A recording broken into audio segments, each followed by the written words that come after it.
Olá, boa tarde. Várias cidades intensificam a campanha pela vacinação contra a poliomielite. A adesão continua muito baixa.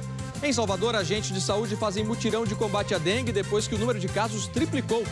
Centenas de pessoas enfrentam fila para atualizar os dados do CadÚnico no Rio de Janeiro. Uma imagem impressionante no Paraná. Um homem escapa por pouco de ser atropelado. O ministro André Mendonça, do STF, suspende a censura a reportagens do portal UOL sobre imóveis comprados com dinheiro vivo pela família Bolsonaro. Autoridades da Ucrânia denunciam que a população de áreas ocupadas está sendo forçada a participar do plebiscito sobre o domínio russo. E ainda, começou no Recife a tradicional regata que vai percorrer mais de 500 quilômetros até Fernando de Noronha. E em Salvador, o Festival Internacional leva para as ruas e para os palcos a diversidade da percussão.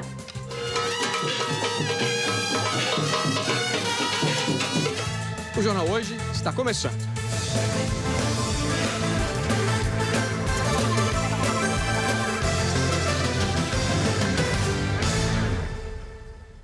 O sábado é de vacinação em várias cidades do país. O foco da campanha é a vacina contra a poliomielite, que está com baixa adesão e até agora só atingiu pouco mais da metade do público-alvo. Sábado no parque com as crianças, mas dessa vez foi para se proteger contra a poliomielite. Alexandre levou o filho Vicente, de 2 anos, para tomar a dose de reforço. Eu nem imagino, eu ia ficar louco se meu filho não pudesse andar, correr, brincar. Acho que eu ia ficar arrependido pro resto da minha vida de não ter levado ele para vacinar. A meta da campanha de vacinação contra a poliomielite é imunizar 11.500.000 crianças entre 1 e 4 anos em todo o Brasil. Mas, até agora, menos de 52% delas foram vacinadas. Diante da baixa adesão, o Ministério da Saúde fez um evento neste sábado no Parque da Cidade, em Brasília, para lembrar os pais sobre a importância da vacina. O Brasil não registra casos de poliomielite há 30 anos, mas com a queda na vacinação, o país pode ficar vulnerável à volta da doença. Isso cria uma falsa sensação de que estamos absolutamente seguros. Mas é importante reforçar que a maneira mais segura para garantirmos a não reintrodução da poliomielite no nosso país é através da vacina. A vacina é segura, ela é eficaz e garante a imunidade e garante, portanto, a proteção contra a doença. Em Belo Horizonte, Zé Gotinha e Maria Gotinha foram os convidados de honra do dia. Os mascotes do Cruzeiro e do Atlético reforçaram o time. Esse é o 3º sábado seguido de vacinação contra a polio na cidade. BH vacinou até agora 56% do público-alvo. Na capital do Maranhão, São Luís, das 52.000 crianças que deveriam ser vacinadas, apenas 11.000 já foram. 22% da população nessa faixa etária. Em todo o estado, a adesão está abaixo dos 40%. A campanha vai até a próxima sexta-feira, dia 30, em todo o país. Mas quem eventualmente não conseguir levar a criança para tomar a vacina nesse período, pode fazer isso depois. Porque as doses da vacina contra a poliomielite vão continuar disponíveis em todos os postos de saúde. Essa pediatra explica que a poliomielite, conhecida como paralisia infantil, é uma doença grave que pode deixar sequelas, dificultando a movimentação e até levar à morte. É uma doença que não tem cura, não tem tratamento para a poliomielite. As crianças têm direito, é um direito da criança a vacinação. E pode ser uma frase bem clichê, mas vacinar é um ato de amor e continua sempre sendo um ato de amor. É isso, então vamos espalhar esse ato de amor, pela saúde de todo mundo. Agora, outra preocupação do brasileiro é com a dengue. Em Salvador, os casos quase triplicaram em relação ao ano passado. E por lá, os agentes de endemias reforçaram o trabalho de visita às casas. 1.600 agentes de combate a endemias circulam por todos os bairros da cidade. Nada passa batido. E nem é preciso andar muito para encontrar larvas do Aedes aegypti, como neste reservatório de água em uma praça da cidade. Mas se engana quem pensa que só água limpa representa perigo. Neste ferro velho, um balde sujo também vira foco. Esse depósito, por se tratar de uma água suja, isso prova uma nova adaptação do mosquito. Os casos de dengue vêm crescendo em Salvador. Do início do ano até este mês, um aumento de 156%. Quando analisado bairro a bairro, algumas situações assustam. Há alguns distritos da cidade em que o crescimento foi de mais de 900%. A maior preocupação é com o retorno da dengue tipo 2. Porque os anticorpos que existem é contra a dengue 3, vamos dizer, dengue 4 e dengue 1. Dengue 2 aí tem uma facilidade muito grande de se espalhar, né, por causa da facilidade que vai encontrar nos indivíduos de não defesa. Uma das ações tem tudo a ver com as eleições. Até a próxima semana, agentes de endemias vão percorrer 430 locais de votação em Salvador para fazer inspeções e eliminar possíveis focos do mosquito, nesses espaços onde vai ter grande circulação de pessoas. O que a gente tem encontrado são pequenos focos. Procuramos o responsável pela escola e damos a orientação. Dizemos qual foi o tipo de criadouros que a gente encontrou e orienta para que esse caso não consiga se reproduzir. Nesta escola, o risco estava em carteiras velhas amontoadas do lado de fora. É uma poça de água, como você acabou de ver, né? Uma pequena poça de água que, num local adequado para a proliferação do mosquito, pode sim tornar um foco gerador de grande potencial. Cuidados para evitar focos e também prevenção antes de sair de casa. Para dona Jucinara, com tantos casos da doença, o jeito é cumprir um ritual ao levar a neta para passear. O meu ritual é passar repelente na minha neta e em mim também, para poder ter mais segurança, mais tranquilidade, né, de ela passear, aproveitar a área. Pois é, a dengue assombrando de novo, né? No Rio de Janeiro tem novo mutirão para quem precisa atualizar ou se cadastrar no CadÚnico, que é exigido para a inclusão em programas sociais do governo federal. A fila dava voltas pelo quarteirão e para enfrentar uma longa espera, muita gente veio preparada. O Magno trouxe uma sacola de comida para o café da manhã e o almoço e cadeira para aguentar horas até ser atendido. Chegou que horas? 4h30 da manhã. 4h30. O que você trouxe aqui? Eu trouxe café, pão, água, cadeira, guarda-chuva. A gente não sabia como é que está o tempo, né? Então a gente procurou se prevenir um pouco. É constrangedor, né? Assim, que é um benefício que a população deveria ter com mais facilidade e eles nos colocam nesse tumulto, no caso, né? O registro é exigido para inclusão em programas sociais, como, por exemplo, para resolver pendências e poder receber os benefícios. Segundo a Secretaria Municipal de Assistência Social do Rio, a demanda para inscrição no CadÚnico aumentou quase 500% desde que o governo federal anunciou mudanças no Auxílio Brasil. Segundo o Ministério da Cidadania, cerca de 550 mil famílias recebem o Auxílio Brasil no município do Rio. A situação piorou depois do ataque hacker ao sistema da prefeitura. Sem internet, os 47 CRAs ficaram 20 dias sem fazer o atendimento no mês passado. A Prefeitura do Rio decidiu fazer pelo segundo sábado seguido um mutirão de atendimento. No primeiro, mais de 3.200 pessoas foram atendidas. Mas, na semana que passou, as filas nos locais que oferecem o serviço não diminuíram. A maioria dos CRAs da cidade tem ficado desse jeito. Muita gente se prepara para passar a noite aguardando a vez de ser atendido. Eu trouxe cobertor, trouxe café, trouxe janta, trouxe lanche, tá tudo aí na bolsa. Como é que a senhora se sente tendo que passar a noite na rua? Ah, é um absurdo isso, né? Hoje, 8 polos estão funcionando na cidade até às 4 horas da tarde. O atendimento é por ordem de chegada. Basta apresentar documentos pessoais e também dos outros membros da família. O Marco Aurélio é ambulante. Ele aproveitou o mutirão porque não poderia dormir na fila e perder um dia de trabalho. Aproveitei um pouco da oportunidade, vendi uns 3, 4 sanduíches e estou na fila, né? Deus está ajudando. E olha só essa história, um homem escapou por pouco de um acidente que poderia ter sido grave. Foi ontem na cidade de Colombo, na região metropolitana de Curitiba. Ele estava arrumando o porta-malas quando outro carro bateu na traseira do veículo dele. O homem conseguiu pular para a calçada e não foi atropelado por pouco. Ele não se feriu e disse que só conseguiu escapar a tempo porque ouviu o barulho do carro chegando. Autoridades ucranianas afirmaram que pessoas foram proibidas de deixar algumas áreas ocupadas pelos russos até que o plebiscito de anexação termine. Esse plebiscito ele foi organizado pelo governo de Moscou para que a população de 4 regiões ucranianas manifeste-se a favor ou contra do domínio russo. A correspondente na Europa, Cecília Malan, acompanha o assunto e conversa com a gente agora ao vivo. Oi, Cecília, boa tarde. Boa tarde, Alain. Boa tarde a todos. Olha, segundo vários líderes mundiais, usar plebiscitos para legitimar outra anexação não terá nenhum valor legal. O G7, grupo que engloba aí 7 das maiores economias do mundo, alertou hoje que o resultado já foi decidido pelo Kremlin, a favor da Rússia, é claro.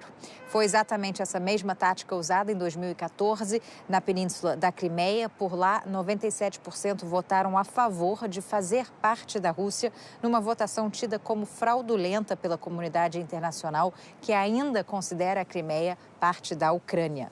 Agora estão em jogo 2 regiões no leste, Luhansk e Donetsk, e 2 no sul, Kherson e Zaporizhia. Juntas, elas representam 15% do território ucraniano. Algumas estão totalmente ocupadas pelas tropas russas, outras não.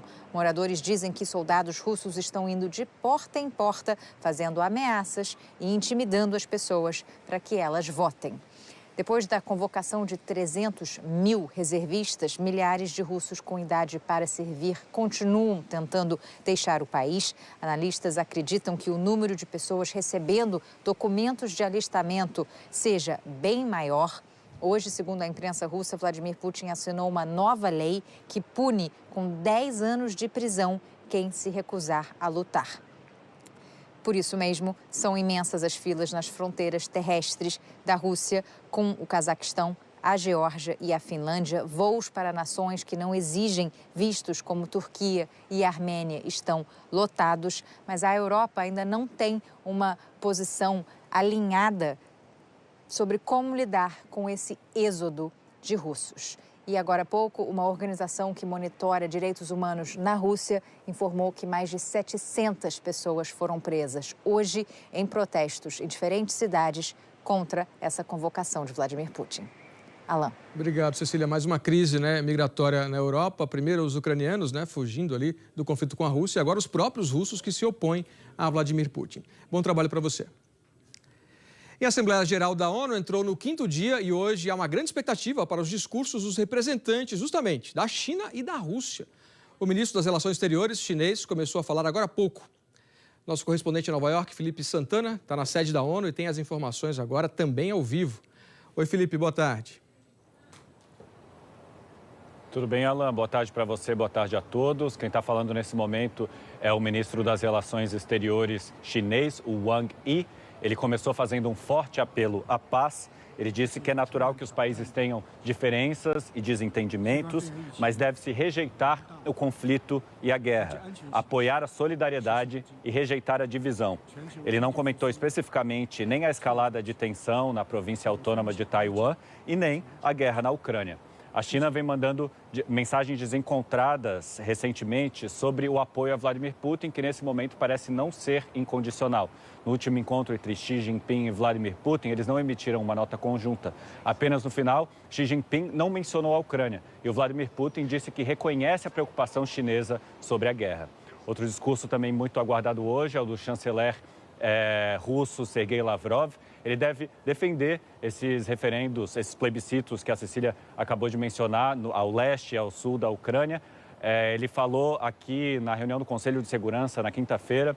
Ele simplesmente entrou, fez o seu discurso e saiu, disse que seu país é ameaçado pelos países do Ocidente. A gente quer acompanhar qual vai ser o tom do discurso dele hoje aqui nos debates na Assembleia Geral da ONU, Alain.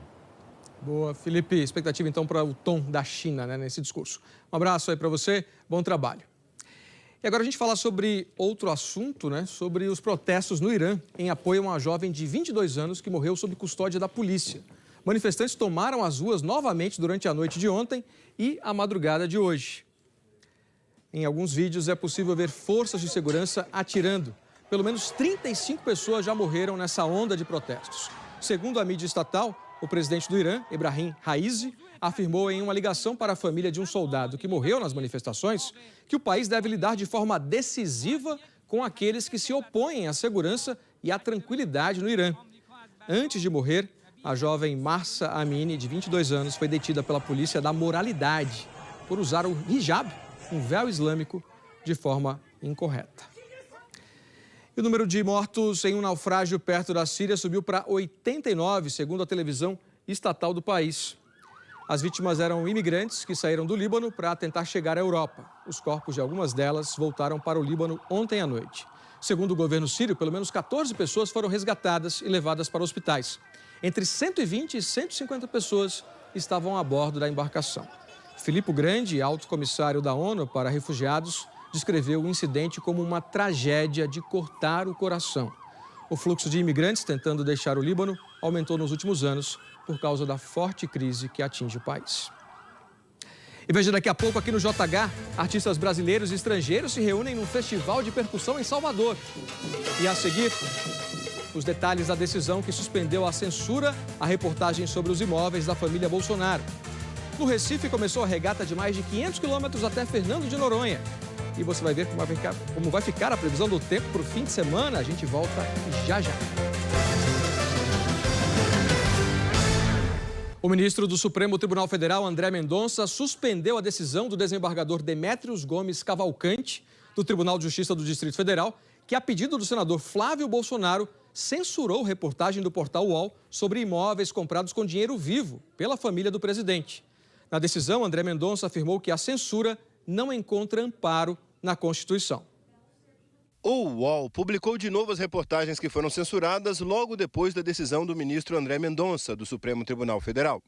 Na decisão individual, o ministro disse que a Justiça assegura outros caminhos para discutir direitos individuais, como os questionados pelo senador Flávio Bolsonaro, sem que haja necessidade de supressão da liberdade de expressão e de imprensa. E lembrou que o Supremo Tribunal Federal tem tomado várias decisões que asseguram a plena liberdade de imprensa no país. Segundo o ministro, em um julgamento, por exemplo, reiterou-se a plena liberdade de imprensa como categoria jurídica proibitiva de qualquer tipo de censura. Bem assim, a imposição ao Poder Judiciário do dever de dotar de efetividade os direitos fundamentais de imprensa e de informação. Segundo Mendonça, a Constituição não permite censura, muito menos proferida pelo Judiciário. No Estado democrático de direito, deve ser assegurado aos brasileiros de todos os espectros político-ideológicos o amplo exercício da liberdade de expressão. Assim, o cerceamento a esse livre exercício sob a modalidade de censura, a qualquer pretexto ou por melhores que sejam as intenções, máxime se tal restrição partir do Poder Judiciário, protetor último dos direitos e garantias fundamentais, não encontra guarida na Carta Republicana de 1988. O pedido ao STF partiu da defesa do portal UOL. Segundo os advogados, a retirada das reportagens trazia prejuízo aos cidadãos no acesso a informações de interesse público. Eles afirmaram que o portal agiu no regular exercício da liberdade de informação, conforme a Constituição. Ao longo de todo o dia de ontem, diversas entidades que representam a imprensa criticaram a decisão e a classificaram como censura. As reportagens tiveram de ser tiradas do ar depois de uma decisão liminar do desembargador Demétrios Gomes Cavalcante, do Tribunal de Justiça do Distrito Federal, que atendeu a um pedido do senador Flávio Bolsonaro, do PL do Rio de Janeiro. O desembargador, que censurou as matérias, entendeu que elas se basearam em uma investigação já anulada pelo Superior Tribunal de Justiça em novembro do ano passado, quando os ministros da 5ª turma da Corte decidiram que a apuração foi conduzida por um juiz sem competência para o caso. Uma das reportagens informa que metade do patrimônio do clã Bolsonaro foi comprada em dinheiro vivo. A segunda detalha as informações. Clã Bolsonaro, as evidências de dinheiro vivo em cada um dos 51 imóveis. O valor dos imóveis parcialmente pagos em dinheiro equivaleria hoje a quase 26 milhões de reais.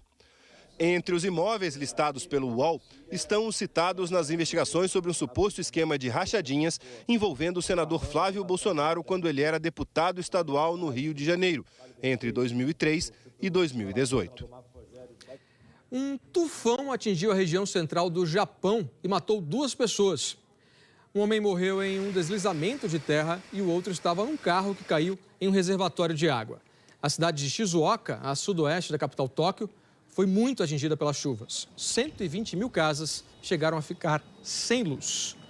Muito estrago no Japão, né? E aqui no Brasil, será que a gente tem chuva por aí? Chuva forte? Vai ter mais sol? Tiago Schor está chegando agora justamente para contar para a gente como está sendo esse primeiro sábado de primavera pelo país. Fala, Tiagão. Como é que você está, Alan? Tudo bem? Boa tarde. Boa tarde, prazer estar aqui contigo no JH. Boa tarde para você também. Olha, o país está bem dividido hoje. Centro-sul do Brasil, sol brilhando forte e não está esquentando muito. No centro-norte, o que chama a atenção hoje é a chuva.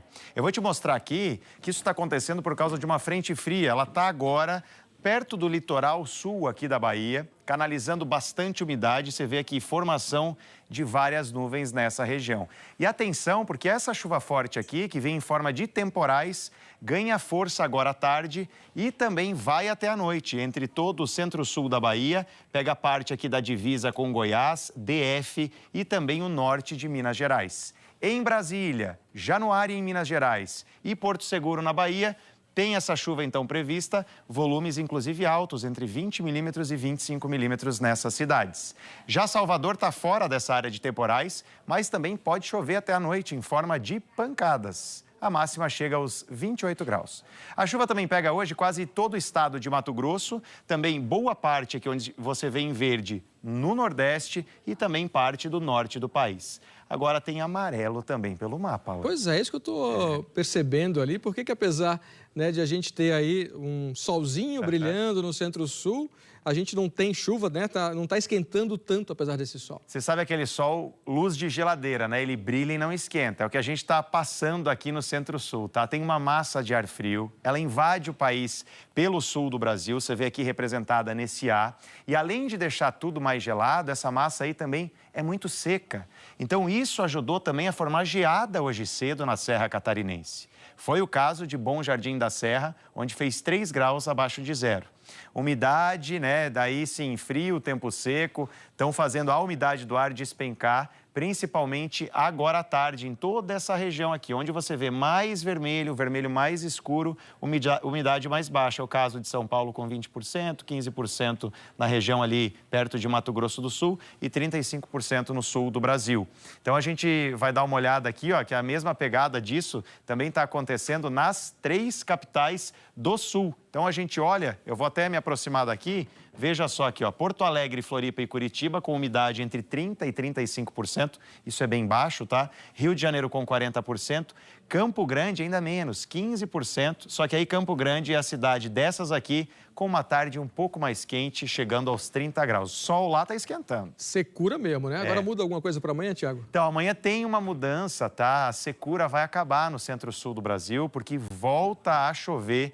Lá no sul, principalmente, pode começar já pela manhã, é o caso aqui do Paraná, onde você vê em verde. Agora, essa chuva ela deve chegar em São Paulo, por exemplo, mais à noite.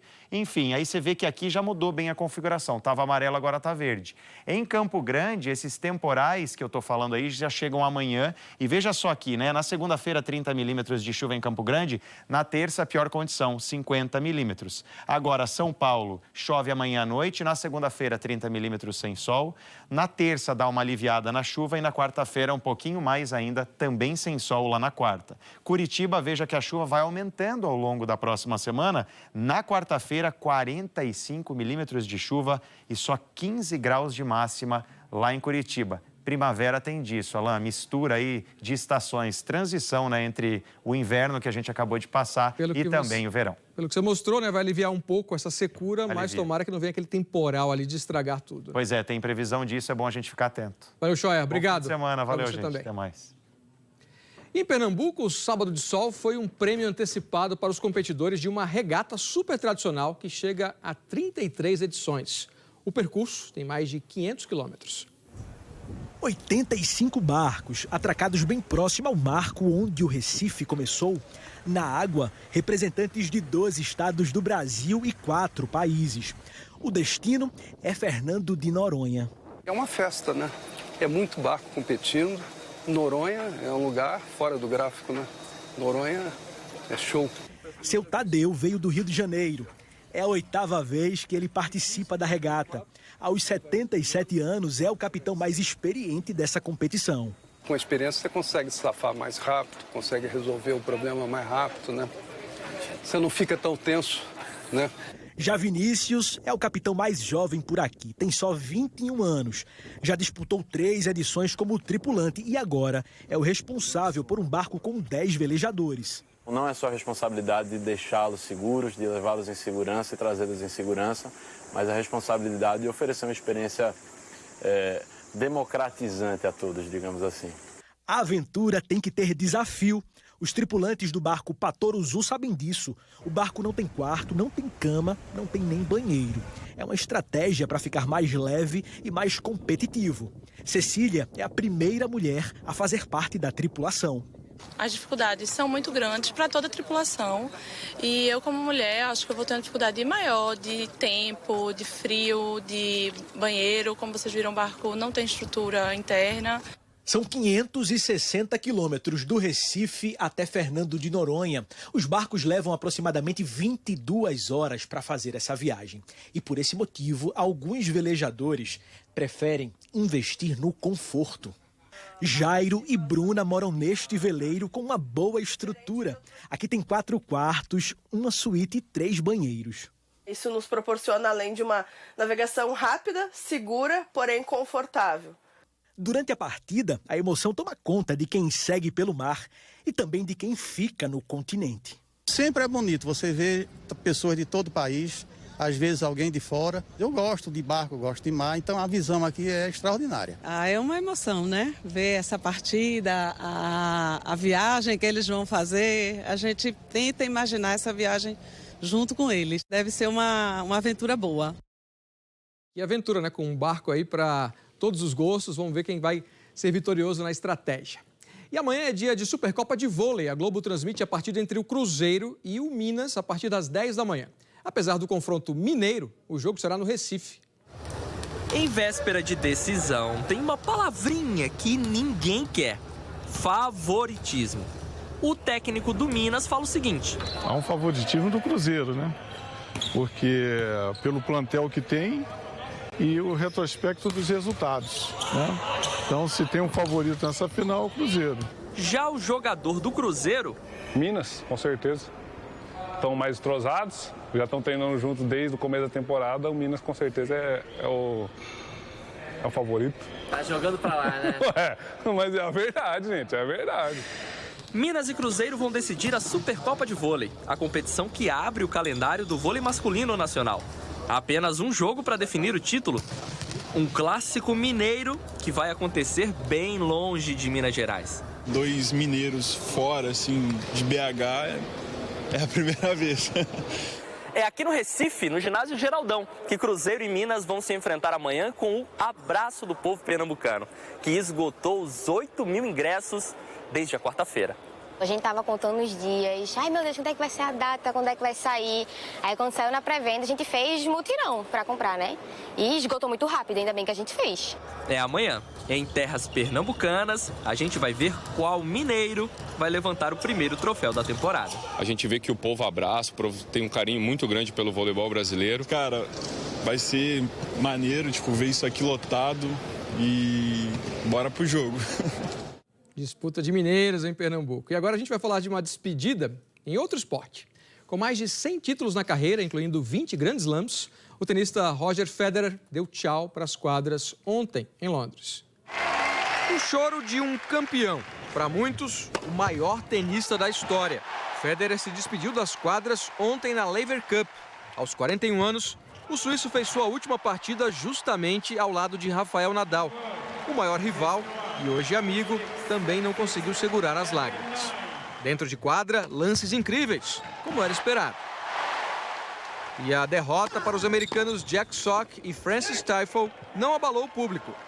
Quase 20.000 pessoas lotaram a Arena O2 em Londres para ver pela última vez um dos maiores esportistas de todos os tempos. Parabéns aí para o Federer, né? Deixa imagens impressionantes na memória aí de quem gosta, de quem curte tênis. E veja a seguir o dia dos candidatos à presidência. E você vai ver também diversidade de ritmos no Festival de Percussão em Salvador, com artistas nacionais e internacionais. A gente volta já já.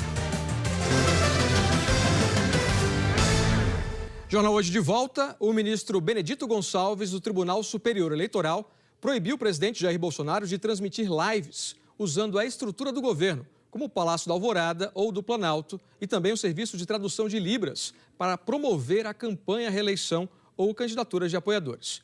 Benedito Gonçalves, que é o corregedor da Justiça Eleitoral, analisou um pedido feito pelo PDT.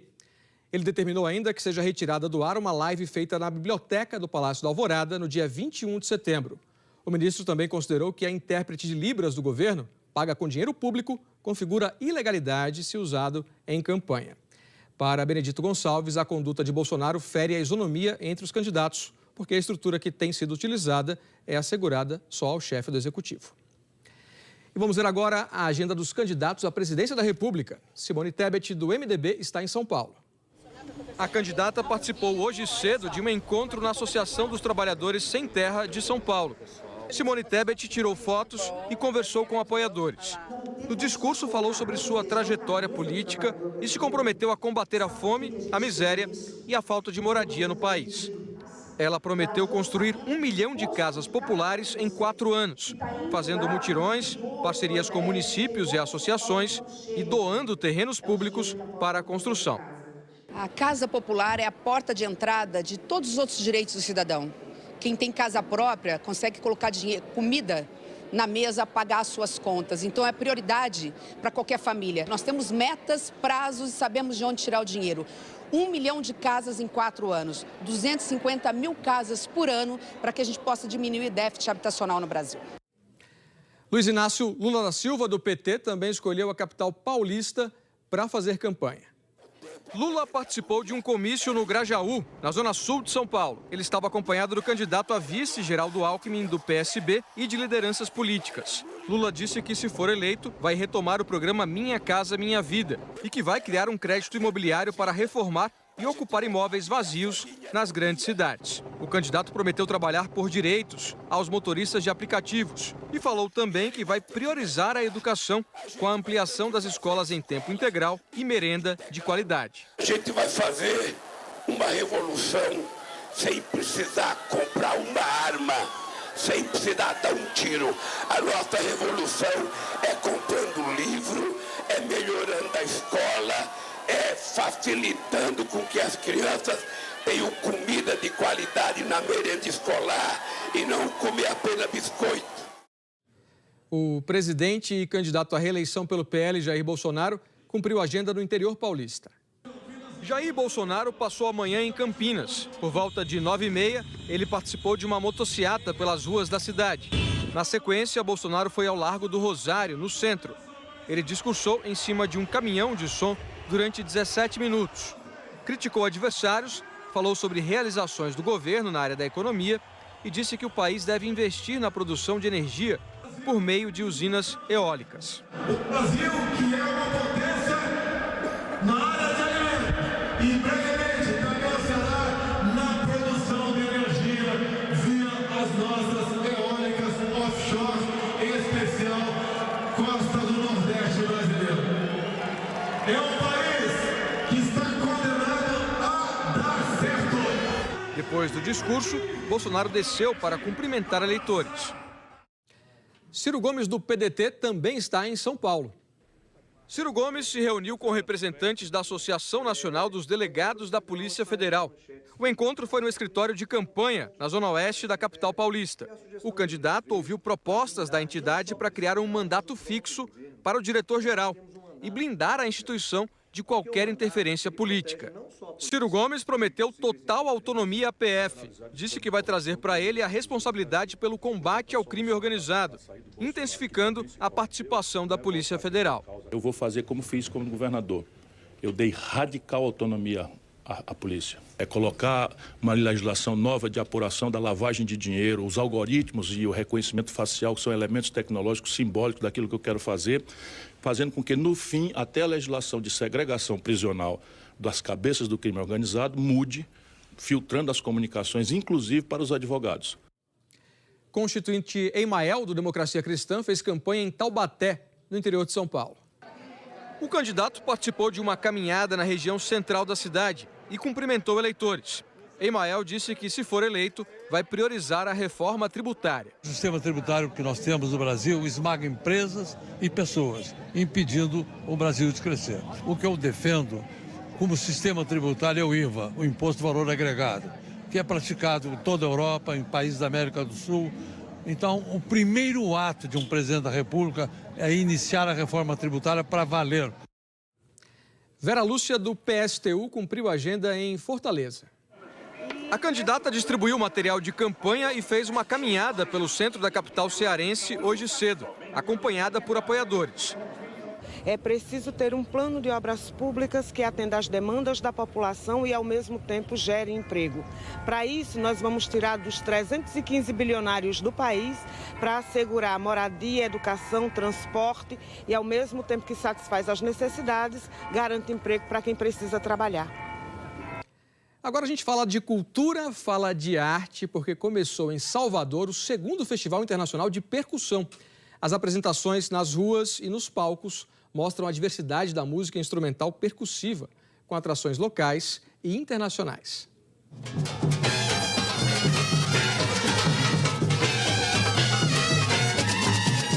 O festival não poderia ter sido aberto de forma mais inusitada. Carlinhos Brown e um grupo de percussão criado por ele, os Árabes, chegaram correndo à comunidade do Candeal, em Salvador, onde Brown nasceu e foi criado. Se nós somos edificados por várias origens, elas precisam se reencontrar a todo tempo, porque esse é o momento de mostrar os nossos avanços, de mostrar toda a coletividade da comunidade baiana e das comunidades mundiais em torno do tambor. É no Candeal que fica o Pracatum, uma ONG criada por Brown que promove inclusão social formando percussionistas. E no festival, ex-alunas mostram toda a sua arte em oficinas para mulheres. Uma das atrações internacionais, o senegalês Massamba Diop, fez questão de conhecer a escola. Ele é mestre do tama, este instrumento típico do Senegal.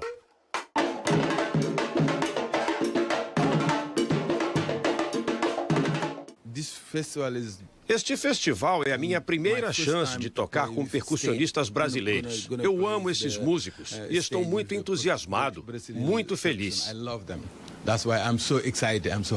O festival passeia por 3 estilos: percussão de rua, de efeito e eletrônica.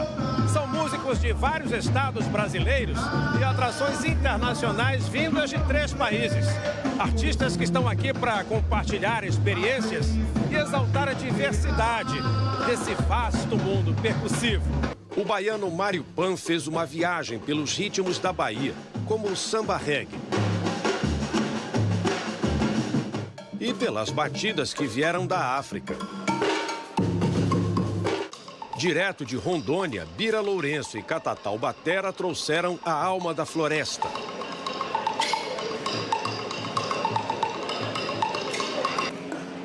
Água, cabaças,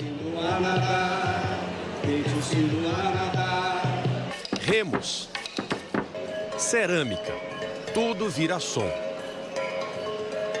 A gente procura de forma artística representar isso, desde as sonoridades, digamos, naturais dos animais, dos pássaros, etc., como as produzidas pelo homem, pelas crianças, as brincadeiras, os ofícios. No outro extremo, a percussão tecnológica do baiano Japa System. São as várias linguagens de uma mesma arte e o público está adorando. É vida, a percussão é a Bahia, a percussão é Salvador. Tá na gente a percussão. A gente se manifesta quando ouve a percussão. O coração bate mais forte, né? Legal essa troca de experiência aí entre mestres da percussão mundial, valorizando as nossas raízes africanas e também indígenas. É isso, o Jornal Hoje termina aqui. Você acompanha outras notícias no Jornal Nacional. E para rever as nossas reportagens, você sabe, basta ir ao Globoplay. Uma ótima tarde para você, um ótimo fim de semana.